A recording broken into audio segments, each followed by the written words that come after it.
আসসালামু আলাইকুম। এটিএন বাংলা সংবাদে সবাইকে স্বাগত জানাচ্ছি আমি মমরিনাজ মমি। শুরুতেই বিআরবি কেবল সংবাদ শিরোনাম। খালেদা জিয়ার অবস্থা সংকটাপন্ন, তার শরীর চিকিৎসা গ্রহণ করছে, এটা ইতিবাচক ব্রিফিংয়ে ডাক্তার জাহিদ। পরিস্থিতির উন্নতি হলে নেওয়া হবে বিদেশে, মির্জা ফখরুল।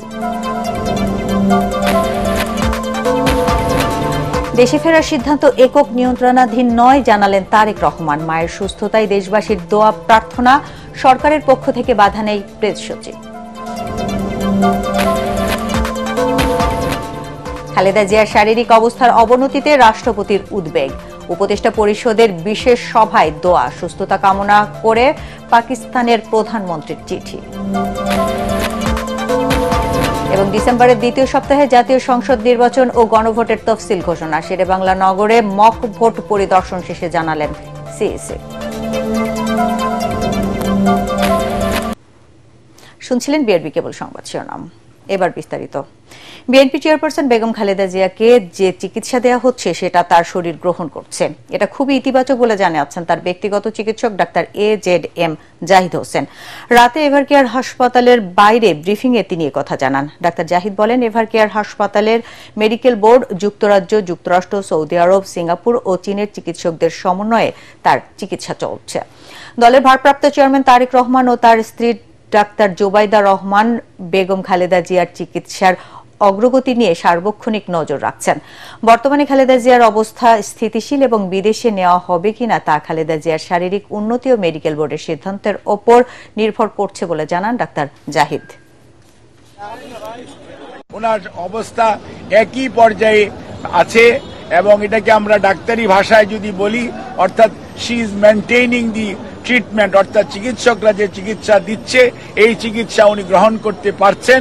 কাজে এই চিকিৎসা যাতে উনি গ্রহণ করে সুস্থ হয়ে যেতে পারেন সেই জন্য আপনারা সবাই দোয়া করবেন। আর বিদেশ যাওয়ার বিষয়টি নির্ভর করছে সার্বিকভাবে শারীরিক সুস্থতা এবং মেডিকেল বোর্ডের সিদ্ধান্ত এবং সুপারিশের পরিপ্রেক্ষিতেই সেই সিদ্ধান্ত পরবর্তীতে গ্রহণ করা হবে।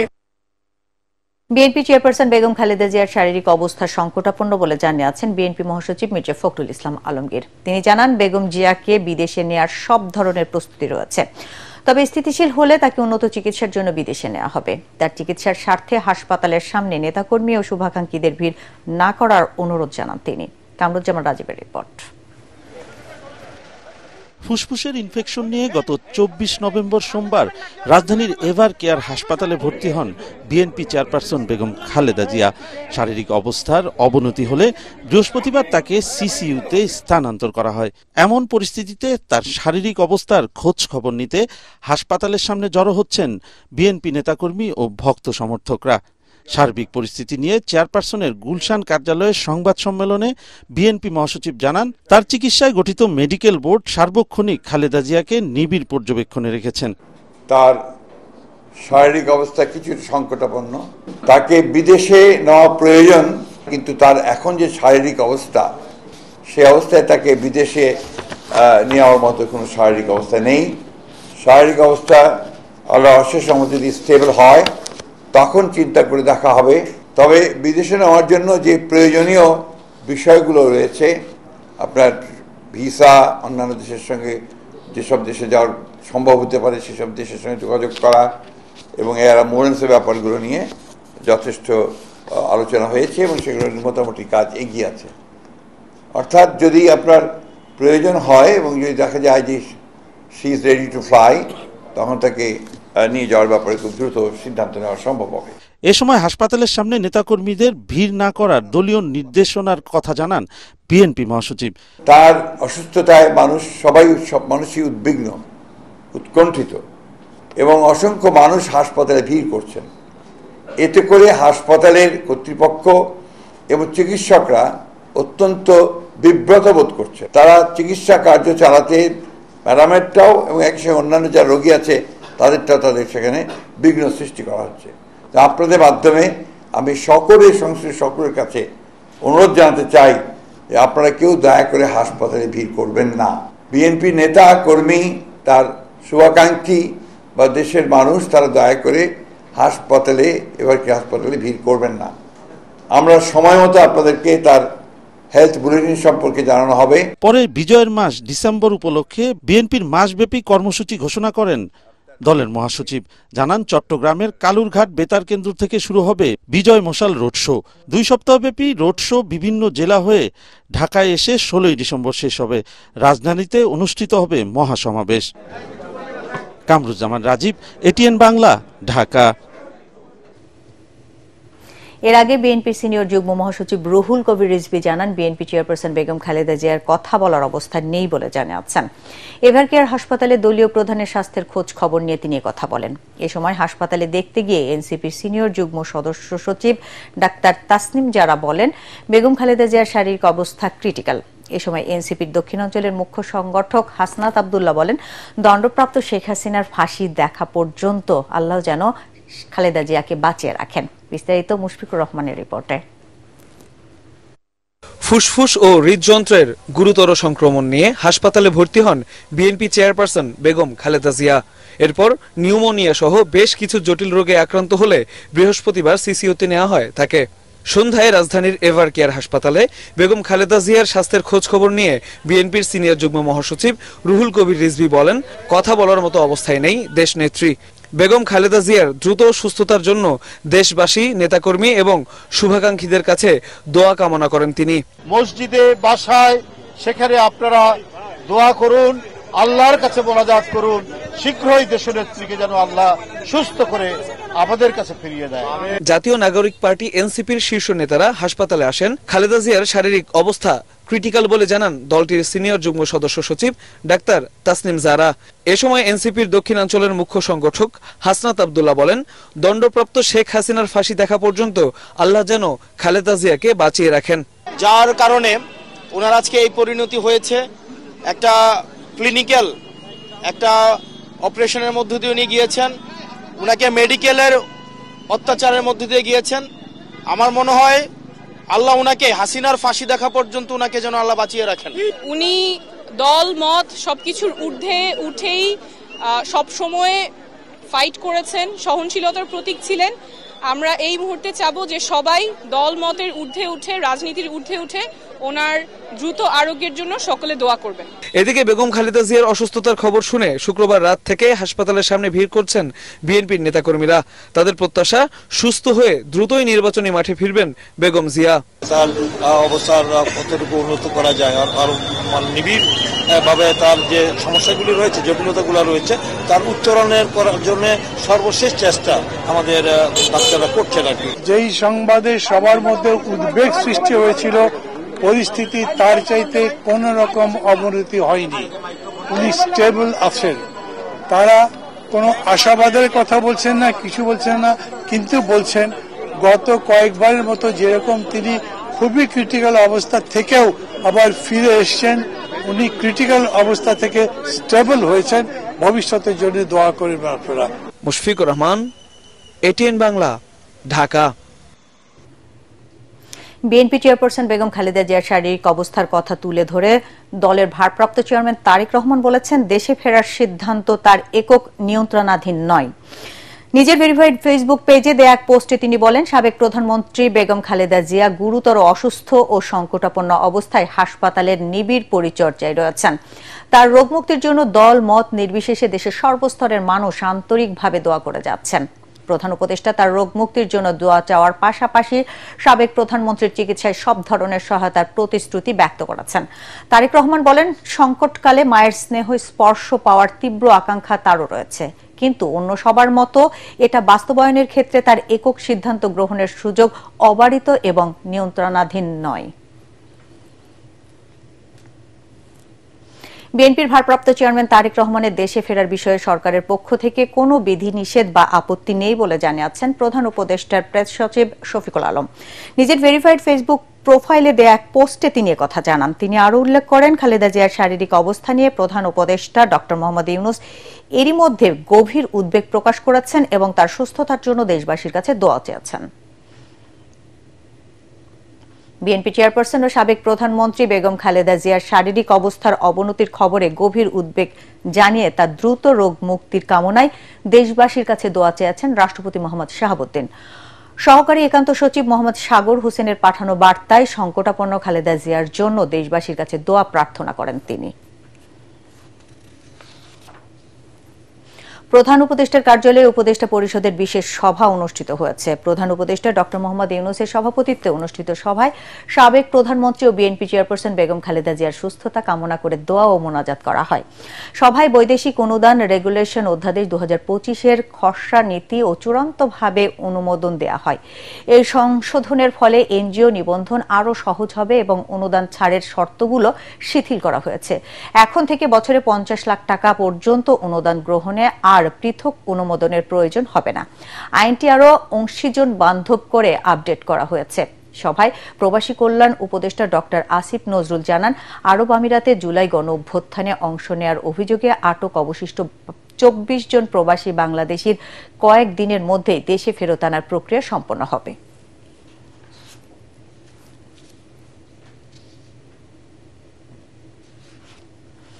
বিএনপি চেয়ারপারসন বেগম খালেদা জিয়ার সুস্থতা কামনা করে চিঠি দিয়েছেন পাকিস্তানের প্রধানমন্ত্রী শেহবাজ শরীফ। শনিবার রাতে দেয়া চিঠিতে গভীর উদ্বেগ প্রকাশ করে পাকিস্তানের জনগণ। সরকার এবং ব্যক্তিগতভাবে তার পক্ষ থেকে দ্রুত সুস্থতার জন্য প্রার্থনা ও শুভকামনা জানান। চিঠিতে তিনি আরও বলেন, বাংলাদেশের উন্নয়নে খালেদা জিয়ার অসামান্য অবদান সর্বজন স্বীকৃত। বাংলাদেশ ও পাকিস্তানের মধ্যে ভ্রাতৃত্বপূর্ণ সম্পর্ক জোরদারে তার ভূমিকার কথাও এই সময় স্মরণ করেন পাকিস্তানের প্রধানমন্ত্রী।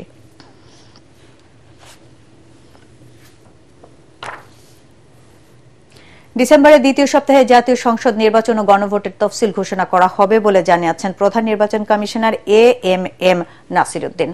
রাজধানীর শেরেবাংলা নগর বালিকা উচ্চ বিদ্যালয়ে একই দিনে জাতীয় নির্বাচন ও গণভোটের কার্যকারিতা যাচাইয়ে অনুষ্ঠিত মক ভোট পরিদর্শন শেষে তিনি একথা জানান। মক ভোট দেয়া ভোটাররা জানান, সাধারণ ভোটে সমস্যা না হলেও গণভোট দিতে গিয়ে হিমশিম খেতে হচ্ছে তাদের। মিজান শাহজাহানের রিপোর্টে বিস্তারিত। শনিবার সকাল 8টা থেকে দুপুর 12টা পর্যন্ত লম্বা লাইনে দাঁড়িয়ে ভোট দেন ভোটাররা। প্রবীণ নাগরিক, শিক্ষার্থী, বস্তিবাসী, তৃতীয় লিঙ্গ ও নির্বাচন কাজে জড়িতরা ছিলেন মক নির্বাচনের ভোটার। জাতীয় নির্বাচনের মতোই নারী পুরুষের জন্য ছিল আলাদা বুথ। রিটার্নিং কর্মকর্তা, সহকারী রিটার্নিং কর্মকর্তা, প্রিজাইডিং অফিসার, পোলিং অফিসার সবই ছিল ভোট কেন্দ্রে। দেশি বিদেশি পর্যবেক্ষকদের পাশাপাশি সাংবাদিকদেরও সরব উপস্থিতি ছিল। ভোটাররা বলেন, প্রতীক দেখে প্রার্থীকে সহজেই ভোট দিতে পেরেছেন তারা। তবে হা না ভোট দিতে গিয়ে বিড়ম্বনায় পড়তে হয়েছে তাদের।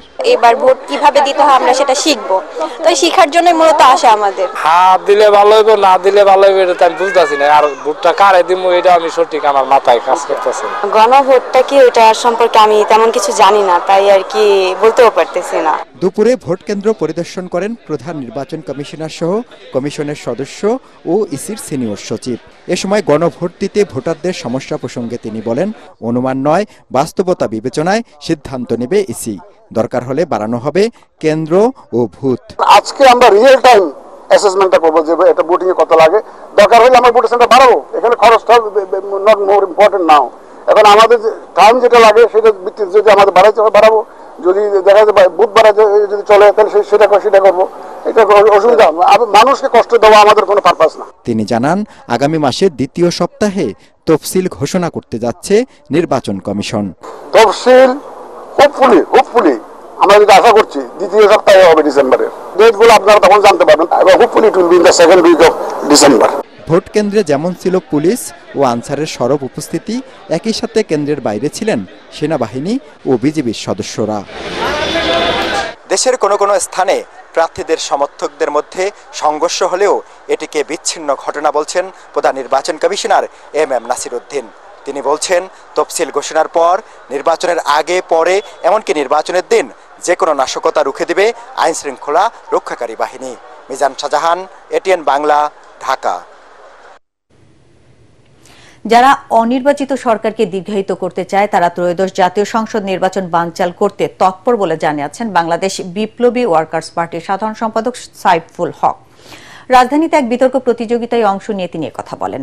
লেভেল প্লেইং ফিল্ড বজায় থাকলে সব সংখ্যা উড়িয়ে ফেব্রুয়ারিতে জাতীয় সংসদ নির্বাচন হবে বলে আশাবাদ জানান debate for democracy chairman Hasan Ahmed Chowdhury Kiron. Imdadullah বাবুর রিপোর্ট। একসাথে করে দেখছি, কারণ ঘনিয়ে আসছে ত্রয়োদশ জাতীয় সংসদ নির্বাচন। ডিসেম্বরের দ্বিতীয় সপ্তাহে ঘোষণা হতে যাচ্ছে তফসিল। নির্বাচনকে কেন্দ্র করে আইন শৃঙ্খলা পরিস্থিতি নিয়ন্ত্রণের চ্যালেঞ্জ নিয়ে এই বিতর্ক প্রতিযোগিতার আয়োজন করে ডিবেট ফর ডেমোক্রেসি। এতে বিতার্কিকদের যুক্তিতর্কের পর্ব শেষে সভাপতির বক্তব্যে ডিবেট ফর ডেমোক্রেসির চেয়ারম্যান হাসান আহমেদ চৌধুরী কিরণ বলেন, দেশের জন্য গুরুত্বপূর্ণ এই নির্বাচনে প্রার্থী এবং ভোটার ঐক্যবদ্ধ থাকলে কোনো বিশৃঙ্খলাই নির্বাচন আটকাতে পারবে না। বিএনপি জামাতের যে তর্কাতর্কি বা যে ধরনের কথার বাহাস চলছে, এটি আমরা মনে করি আগামী জাতীয় নির্বাচনে যেটি ফেব্রুয়ারির প্রথমার্ধে হওয়ার কথা রয়েছে, সে নির্বাচনকে কোনোভাবে বাধাগ্রস্ত করবে না। পাল্টাপাল্টি যে বক্তব্য, সেগুলি কিন্তু গণতন্ত্রের সৌন্দর্য। প্রধান অতিথির বক্তব্যে বাংলাদেশের বিপ্লবী ওয়ার্কার্স পার্টির সাধারণ সম্পাদক সাইফুল হক বলেন, নির্বাচনে আবারও ধর্ম ও কালো টাকার খেলা দেখা যাচ্ছে। নির্বাচনে কালো টাকার যে খেলা, এটা বন্ধ করবার ব্যাপারে দৃশ্যমান কার্যকরী কোনো পদক্ষেপ আজকের এই মুহূর্ত পর্যন্ত আমরা লক্ষ্য করছি না। জরুরিভাবে উদ্যোগ নেওয়া দরকার, কিভাবে তারা টাকার খেলাটা তারা বন্ধ করবেন। নির্বাচনের সাম্প্রদায়িকতার ব্যবহার আমরা দেখছি। আমাদের পবিত্র ধর্মবিশ্বাসকে কিভাবে রাজনৈতিকভাবে হাতিয়ারে তৈরি করে একে অপরের বিরুদ্ধে কিভাবে এখানে তৈরি করা হচ্ছে। এ সময় নির্বাচন সুষ্ঠু, নিরপেক্ষ এবং গ্রহণযোগ্য করতে সরকারের সদিচ্ছার কোনো বিকল্প নেই বলে মন্তব্য করেন তারা। অনির্বাচিত সরকারকে আরো দীর্ঘদিন যারা দেখতে চান, অথবা যাদের হয়তো অন্য কোনো এজেন্ডা আছে, পরাশক্তিগুলো অনেকভাবে তারা তৎপর। বাংলাদেশ নিয়ে অনেকের অনেক ধরনের এজেন্ডা আছে। এই সরকারকে কেউ কেউ আরো অনিশ্চিত সময়ের জন্য ক্ষমতায় রেখে দিতে চান। আমি মনে করি যে সংখ্যায় অনেকগুলো সংখ্যা আছে, আমি রাজনীতি মানুষ হিসেবে সংখ্যা দেখি। আমরা পূর্বের মতো কিন্তু আমাদের ব্যালট বাক্সকে আমরা ধান খেতে পাট খেতে আমরা দেখতে হতে পারে। সে কারণে আমরা মনে করি শুধু বডি ক্যামেরা নয়, আমরা মনে করি সকল অংশীজনের, সকল স্টেক হোল্ডারের দায়িত্বশীল ভূমিকার মাধ্যমেই আমরা আমাদের আগামী জাতীয় নির্বাচনকে সুষ্ঠু, গ্রহণযোগ্য আমরা করে তুলতে পারবো। ফ্যাসিস্টের বিরুদ্ধে সবাই যখন এক রয়েছে, রাজনৈতিক দলগুলো যখন পতিত সরকারের বিরুদ্ধে এক রয়েছে, তখন কিন্তু এই ধরনের ছোটখাটো জঙ্গি মিছিল বা দুই একটি জায়গায় গাড়িতে আগুন টাগুন দিয়ে কিন্তু বাংলাদেশের জাতীয় নির্বাচনকে কোনোভাবে আর পিছিয়ে দেওয়া সম্ভব হবে না। প্রতিযোগিতায় ঢাকা কলেজকে হারিয়ে ইডেন মহিলা কলেজের বিতার্কিকরা বিজয়ী হন। ইমদাদুল্লাহ বাবু, ATN বাংলা, ঢাকা।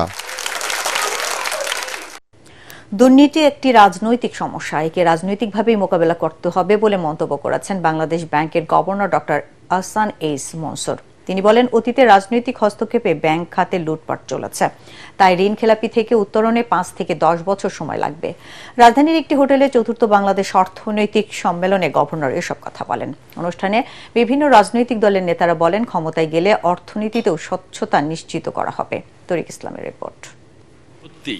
অর্থনীতির ভবিষ্যৎ পথরেখা ও রাজনৈতিক অঙ্গীকার নিয়ে রাজধানীর একটি হোটেলে অনুষ্ঠিত হয় এই আলোচনা সভা। এ সময় ব্যবসা পরিচালনায় নানান সীমাবদ্ধতার কথা তুলে ধরেন ব্যবসায়ীরা। কারণ ইন্টারেস্ট রেট ভেরি হাই, আর ইন্টারেস্ট রেট হাইয়ের কারণে কিন্তু প্রাইভেট সেক্টর বড় করতে পারে নাই। প্রাইভেট সেক্টর আমরা লোন পেয়েছি মাত্র 6%। পাওয়ার এনার্জি সেক্টর আপনি কোনো কম্প্রোমাইজ করা যাবে না, এখানে ইনভেস্ট করতে হবে, এনশিওর করতে হবে এই পাওয়ারটা বাংলাদেশের প্রত্যেকটি এলাকায় যাতে আমরা পৌঁছাতে পারি। অনুষ্ঠানে বিভিন্ন রাজনৈতিক দলের নেতারা অভিযোগ করেন, অতীতে রাষ্ট্রীয় সহযোগিতায় আর্থিক খাতে লুটপাট চালানো হয়। আমাদের এই 15 বছর যারা লুট করেছেন, চুরি করেছেন, ব্যাংক ডাকাতি করেছেন, লুটপাট করে নিয়ে চলে গেছেন, তাদেরকে ধরেন, তাদেরকে শাস্তি দেন। তাদের যে ইন্ডাস্ট্রিগুলো আছে, তাদের যে শিল্প কলকারখানা আছে, সেগুলোতে যে হাজার হাজার মানুষ কাজ করছে, সেগুলো বন্ধ করে দিয়ে যে 14 লক্ষ বেকার হয়ে গেছে শুনলাম কিছুক্ষণ আগে, তারা যাবে কোথায়? এই বেকারত্বটা আমরা সৃষ্টি করছি কেন? আমি মনে করি বিষয়টা আমাদেরকে আবারও ভেবে দেখা উচিত। রাজনীতির জায়গা থেকে এ পর্যন্ত স্বাধীন বাংলাদেশে আমরা যতই বলি, আমরা কাঙ্ক্ষিত সেই সুবিধা এবং কমফর্ট জোন আমরা দেশি বিদেশি ব্যবসায়ীদের জন্য তৈরি করতে পারিনি। আমাদের ইকোনমিটা জাস্টিস বেস হতে হবে, একটা ন্যায়ভিত্তিক অর্থনীতি, যে ইকোনমিটা মূলত সমাজে বৈষম্যটাকে কমিয়ে আনার সত্যিকার অর্থেই সেই পলিসিটা থাকবে, যেখানে প্রতিযোগিতামূলক বাজার ব্যবস্থা যেমন থাকবে, অন্যদিকে রাষ্ট্রের কল্যাণ নীতিও একই সাথে থাকতে হবে। নির্বাচন পরবর্তী রাজনৈতিক দলগুলোকে আর্থিক খাতে সুশাসন প্রতিষ্ঠায় হস্তক্ষেপ না করার আহ্বান জানান গভর্নর ডক্টর আহসান এইস মনসুর। গুড গভর্নেন্স এস্টাবলিশ করার জন্য আমাদের আইন আমরা ড্রাফট করেছি, কিছু অর্ডিন্যান্স আকারে প্রকাশিত হয়েছে, আবার কিছু পাইপলাইনে আছে।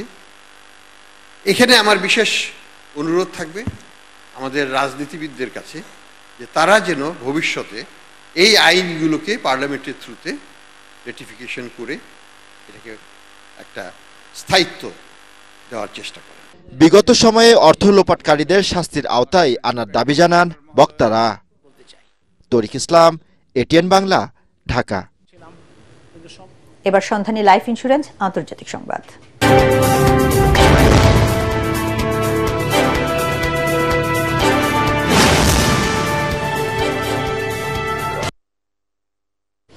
ইন্দোনেশিয়ার সুমাত্রায় দ্বীপে মৌসুমী ঝড়, বন্যা ও ভূমিধসে মৃতের সংখ্যা বেড়ে 248 জনে দাঁড়িয়েছে। এখনো বহু মানুষ নিখোঁজ রয়েছেন। দেশটির দুর্যোগ ব্যবস্থাপনা কর্তৃপক্ষ জানিয়েছে মৃতের সংখ্যা আরও বাড়তে পারে। সড়ক যোগাযোগ বিচ্ছিন্ন হয়ে পড়ায় উদ্ধারকর্মীরা ভারী যন্ত্রপাতি নিয়ে ক্ষতিগ্রস্ত এলাকায় পৌঁছতে পারছেন না। ফলে উদ্ধারকর্মী, সেনাবাহিনী ও স্বেচ্ছাসেবীরা হাত ও সাধারণ সরঞ্জাম দিয়ে ধ্বংসস্তূপে আটকে পড়াদের উদ্ধারের চেষ্টা চালিয়ে যাচ্ছে। এছাড়া ওই অঞ্চলে বহু পাহাড়ি গ্রাম ধ্বংস হয়ে গেছে। উত্তর সুমাত্রায় পাশাপাশি পশ্চিম সুমাত্রার আগাম জেলাও মৃত্যু বাড়ছে, কিন্তু টানা বৃষ্টিতে সেখানেও উদ্ধার কাজ ব্যাহত হচ্ছে। এদিকে গত এক সপ্তাহে মৌসুমী ঝড়, বৃষ্টি ও বন্যায় থাইল্যান্ডে 162 ও শ্রীলঙ্কায় 125 জনের প্রাণহানি হয়েছে।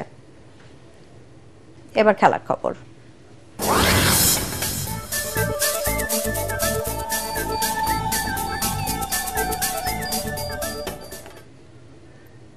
দ্বিতীয় টি-20তে আয়ারল্যান্ডকে 4 উইকেটে হারিয়ে 3 ম্যাচ সিরিজের 1-1 সমতায় ফিরল স্বাগতিক বাংলাদেশ। জয়ের জন্য 171 রানের টার্গেটে নেমে ভালো সূচনার ইঙ্গিত দিয়ে দলের 26 রানের সাজঘরে ফেরেন তানজিদ হাসান তামিম। এরপর অধিনায়ক লিটন দাসের সাথে 60 রানের জুটি গড়ে 43 রানের পুঁজিতে ফেরেন পারভেজ হোসেন ইমন। সাইফ হাসানের সাথে 52 রানের জুটি গড়ে দলের ক্যারিয়ারের 16তম 50 পূরণ করে 57 রানে আউট হন লিটন দাস। পরের 17 রানে আরও 3 উইকেট হারিয়ে সহজ জয়কে কঠিন করে ফেলে টাইগাররা। শেষ পর্যন্ত সাইফুদ্দিন ও হাসান মেহেদীর ব্যাটে ভর করে 6 উইকেটে 174 রান তুলে জয় পায় বাংলাদেশ। এর আগে বন্দরনগরী চট্টগ্রামের বীরশ্রেষ্ঠ ফ্লাইট লেফটেন্যান্ট মতিউর রহমান স্টেডিয়ামে টস জিতে ব্যাটিং করে 6 উইকেটে 170 রান তোলে আয়ারল্যান্ড। দলের পক্ষে সর্বোচ্চ 41 রান করেন লোরকান টাকার, টি টেক্টর 38 এবং পল স্টার্নি 29 রান সংগ্রহ করেন। বাংলাদেশের বোলারদের মধ্যে মেহেদী হাসান 25 রানে 3 উইকেট তুলে নেন। এএফসি অনূর্ধ্ব-17 এশিয়ান কাপ বাছাই পর্বে গ্রুপ শেষে ম্যাচে আজ বিকেলে শক্তিশালী চীনের মুখোমুখি হবে বাংলাদেশের তরুণরা। স্বাগতিকদের বিপক্ষে খেলতে নামার আগে তাই শেষবারের মতো নিজেদের ঝালিয়ে নিতে গোলাম রাব্বানির শিষ্যরা ব্যস্ত। এই গ্রুপ থেকে এখন পর্যন্ত চীন ও বাংলাদেশ 4টি করে ম্যাচে জয় পেয়েছে। প্রতি গ্রুপের শীর্ষ দল চূড়ান্ত পর্বে খেলার যোগ্যতা অর্জন করবে। পয়েন্ট সমান হলে গোল পার্থক্যে শীর্ষ দল নির্ণয় করা হবে। চীনের ইয়ংচুয়ান স্পোর্টস সেন্টার স্টেডিয়ামে বাংলাদেশ সময় বিকেল 5:30টায় শুরু হবে ম্যাচটি। শেষ করার আগে বিআরবি কেবল সংবাদ শিরোনাম আরেকবার। খালেদা জিয়ার অবস্থা সংকটাপন্ন, তার শরীর চিকিৎসা গ্রহণ করছে, এটা ইতিবাচক। ব্রিফিংয়ে ডাক্তার জাহিদ। পরিস্থিতির উন্নতি হলে নেওয়া হবে বিদেশে মির্জা ফখরুল। দেশে ফেরার সিদ্ধান্ত একক নিয়ন্ত্রণাধীন নন, জানালেন তারেক রহমান। মায়ের সুস্থতায় দেশবাসীর দোয়া প্রার্থনা, সরকারের পক্ষ থেকে বাধা নেই প্রেস সচিব।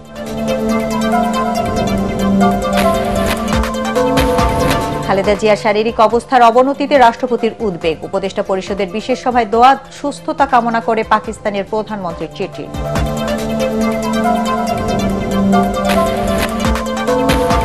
এবং ডিসেম্বরের দ্বিতীয় সপ্তাহে জাতীয় সংসদ নির্বাচন ও গণভোটের তফসিল ঘোষণা। শেরেবাংলা নগরে মক ভোট পরিদর্শন শেষে জানালেন সিএসি।